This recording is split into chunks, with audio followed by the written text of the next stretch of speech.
Bonjour, je m'appelle Robin, je suis professeur de français dans l'académie de Créteil et cette année j'avais 2 classes de 5e, une classe de 4e et une classe de 3e. Alors lorsque j'ai commencé à enseigner, l'une des premières choses qui m'a surpris, c'est la charge de travail. Je dois avouer que je l'avais anticipé mais pas à ce point. Et notamment des choses que j'avais pas trop prévues. Je m'attendais à devoir préparer plein de cours, mais je m'attendais pas à avoir des mails à gérer. Et aussi devoir anticiper le dépôt du travail sur les espaces numériques de travaux qui sont partagés avec les élèves pour que les élèves puissent rattraper les cours, etc. Tout ça, j'avais pas anticipé. C'est vrai que ça m'a pris beaucoup de temps au début. Et une autre chose qui m'a surprise aussi, c'est le côté direct des jeunes et spontané. Alors on peut se dire c'est évident, mais même en se disant que c'est évident, lorsqu'on n'y est pas confronté tous les jours, on comprend pas en fait ce que c'est que d'être face à 24 jeunes qui peuvent dire tout ce qui leur passe par la tête.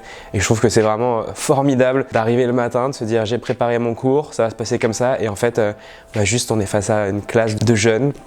Et ça peut partir dans tous les sens et c'est formidable en fait, cette spontanéité, elle est riche au quotidien et elle fait du bien.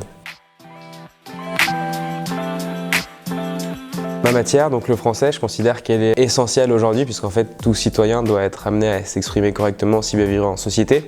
Elle est aussi transversale parce qu'en fait cette maîtrise de la langue, elle n'est pas portée que par moi en tant que professeur de français, elle est portée par l'ensemble des professeurs et donc elle est aussi utile à tous les autres professeurs. L'ensemble du corps enseignant s'attend à avoir des élèves qui s'expriment correctement. Et ce qui est intéressant aussi, c'est qu'elle sort complètement du cadre scolaire dans la mesure où elle permet de réussir dans les autres matières, mais aussi elle permet de s'épanouir en tant qu'être humain dans des choses aussi simples que d'être capable de placer des mots sur ce qu'on ressent. Et moi je trouve que c'est en ce sens qu'elle est formidable cette matière. Plus elle est complètement infinie, puisque dans le français on a aussi l'étude de la langue, mais la littérature. Et en fait on a une richesse dans l'ensemble des choses dans lesquelles on peut puiser pour venir appuyer nos propos sur les élèves, qui est infinie et qui nous laisse la possibilité de faire plein de choses en fonction de ce avec quoi on se sent à l'aise.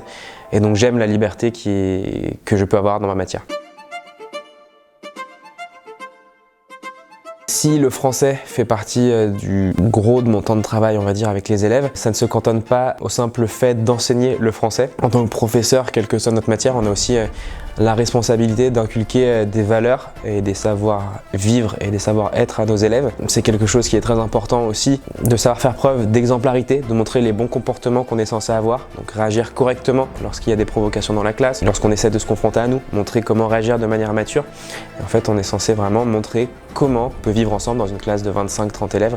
Et ça aussi, en fait, c'est très intéressant quand on a des moments où on est un peu en dehors du cadre de français et qu'on est en train d'essayer de réfléchir sur comment est-ce qu'on aurait pu agir mieux dans telle situation. Je trouve que c'est très intéressant aussi. Mon regard a beaucoup évolué là-dessus, puisqu'en fait, j'ai toujours été quelqu'un de très candide et je suis convaincu encore aujourd'hui du rôle de l'enseignant pour faire évoluer dans un sens positif la société. L'enseignant peut inculquer plein de valeurs à des enfants pour essayer de faire en sorte qu'on vive tous plus tard dans un monde meilleur. Un constat qui a été difficile cette année, c'est qu'en fait l'école ne peut pas être le seul remède à des problèmes qui sont sociétaux et qu'en fait même en ayant la plus grande force de volonté qu'on puisse mettre en tant que professeur, on est confronté à des déterminismes sociaux qui sont immenses et contre lesquels parfois on se sent démuni. Ça m'est arrivé pendant l'année d'avoir le sentiment de me battre contre des moulins à vent parce qu'en fait j'essayais de régler des problèmes de surface alors qu'en fait les problèmes étaient bien plus profonds et c'était des problèmes de société plus que des problèmes scolaires que j'essayais de régler en fait. Et l'école a son rôle à jouer. Elle a vraiment, je pense, un impact dans la réduction des inégalités, dans l'égalité des chances. Mais on ne peut pas considérer que c'est le simple rôle des enseignants et de l'école de mener ce combat, sinon en fait on n'y arrivera pas. Donc la première fois où j'ai voulu tuer un élève.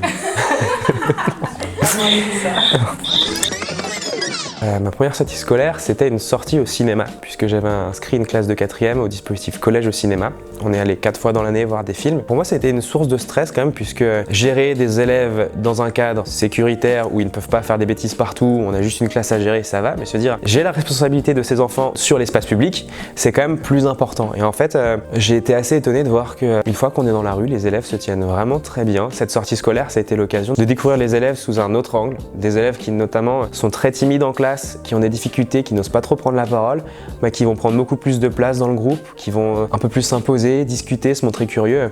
Je trouve ça super intéressant en fait de redécouvrir ces élèves sous un autre angle et puis de pouvoir aussi avoir des discussions avec des élèves sur des sujets qui sont non scolaires, donc nouer d'autres relations. C'était vraiment chouette. Okay, let's go.